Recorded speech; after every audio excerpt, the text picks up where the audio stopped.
Hi everyone, welcome to me story tellers tech. और आज मैं आपको एक्सप्लेन करूंगी अ लव सो ब्यूटीफुल इस चाइनीज ड्रामा का एपिसोड नंबर 2। तो बिना देर किए शुरू करते हैं।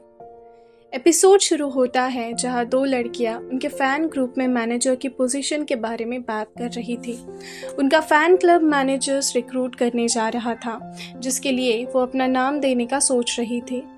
शाओजी, जो कि उनके पीछे चल रही थी, उनसे पूछती है कि ये मैनेजर्स आखिर करते क्या हैं, पर वो दोनों उसे स्टूपिड कहकर चली जाती है।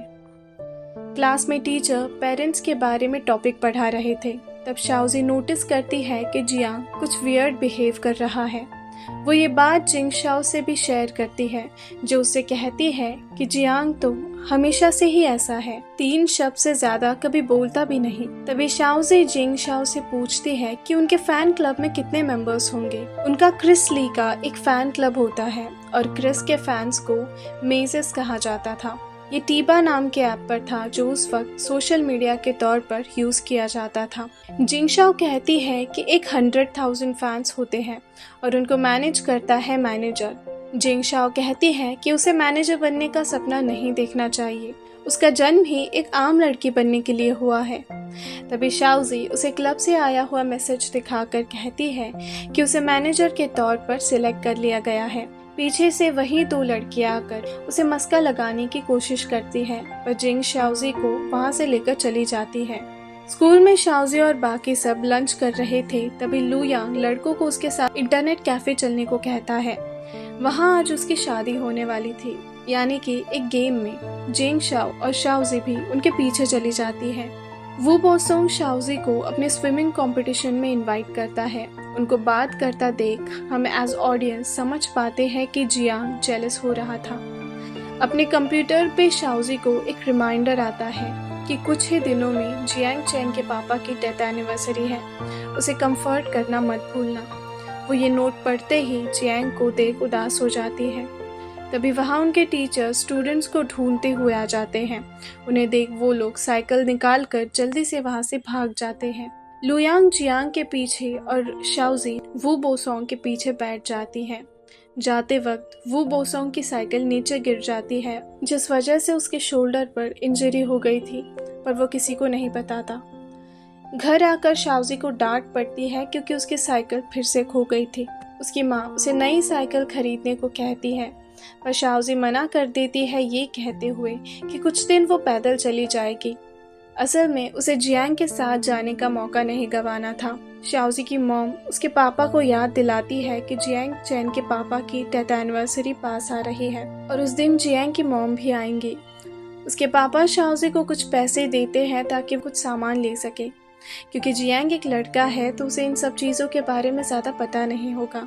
सुबह शाओजी खुश थी कि जियांग उसके लिए वेट कर रहा होगा, जो कि अब वो जानता है कि उसकी साइकिल चोरी हो गई है। लेकिन जियांग स्कूल जा चुका था। पर रास्ते में शाओजी को वू बोसोंग मिल जाता है और वो उसके साथ स्कूल चली जाती है। क्लास में टीचर जियांग के ऐसे की तारीफ करते हैं जो कि उसने अपने पापा के ऊपर लिखा था। वो उसे क्लास में ऐसे पढ़ने को कहते हैं, पर जियांग मना कर देता है। तब शाओजी उसे पढ़ने के लिए वॉलंटियर करती है। उसने अपने पापा के बारे में बहुत सी इमोशनल चीज़ें लिखी थी कि कैसे एक बार बचपन में उसने गलती से अपने छोटे भाई को हर्ट किया था। क्या हुआ है देखने के लिए उसके पापा उसके छोटे भाई की तरफ जाते वक्त जियांग को धक्का दे देते हैं। नाराज जियांग रिवर के किनारे बैठा शाम तक अपने पापा के आने का इंतज़ार करता है और आखिर में उसके पापा आकर उसे नूडल्स खिलाते हैं। और वही एक खास मेमोरी उसे याद थी उसके पापा की। शाओजी अपनी पढ़ाई की वजह से टीबा के इवेंट्स मैनेज नहीं कर पा रही थी, इसीलिए उसे उस पोस्ट से हटा दिया जाता है ताकि वो अपनी पढ़ाई पर फोकस कर सके। स्कूल से लौटते वक्त वू बोसोंग शाओजी को अपने स्विमिंग कंपटीशन में इनवाइट करता है और शाओजी भी उसे चीयर करने पहुंच जाती है। वू बोसोंग, जो कि हमेशा फर्स्ट आया करता था, आज अपनी इंजरी के चलते सेकेंड आ जाता है। लेकिन शाओजी को चीयर करता देख वो कहता है कि सेकंड प्लेस भी अच्छी है। जियांग चैन की मॉम उसे मैसेज करके बताती है कि वो डैड की एनिवर्सरी पर नहीं आ पाएंगी क्योंकि उसका छोटा भाई बीमार पड़ गया है। शाओजी वू बोसोंग को चीयर करने के लिए उसके साथ खाना खाने उसे बाहर लेकर जाती है।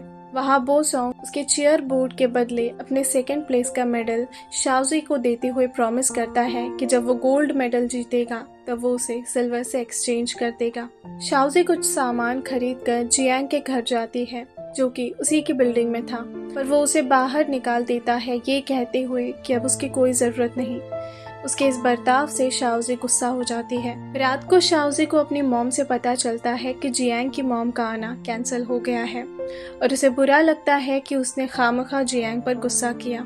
उसकी माँ उसे जियांग को प्रॉपर्टी के कुछ डॉक्यूमेंट्स देने को कहती है, जिसे लेकर शाओजी उसके घर जाती है तो देखती है कि जियांग सोफे पर सोया हुआ था।